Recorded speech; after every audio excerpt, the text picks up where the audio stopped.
اول شيء لا تصرخي، احكي لي باحترام. ثاني شيء هاي سارة اليوم كانت فايتة بمليونين حيط، مش حيط واحد، كثير حيطان عن جد. مشان هيك ما رح اتصور، كانت عم تلحق ويلا ويمين يسار والفستان طلع ضيق ووسع والدنيا.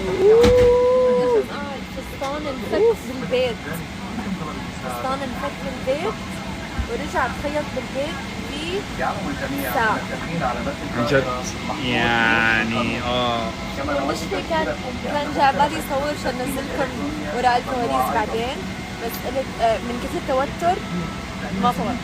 ايه من كثر التوتر وترتني. انا كنت برا، غيث تعال وينك وينك وينك، وانا قايل له نص ساعة وكل دقيقة قلت لي وين صرت وين صرت، تأخرت. طولي بالك طولي بالك. وصلت ولا من امي فايدة، واقف بس هيك سبورت بيبي والله سبورت. ما عملت ولا فايدة، بس واقف هيك. قالت لي ثانك يو فور كومينج، قلت لها ما عملت شيء، ما عملت شيء جد، ما عملت شيء. لا وجودك بيريح الله. يعني مش انا تلبكت شو انه انا على طيارة 777 حابكي.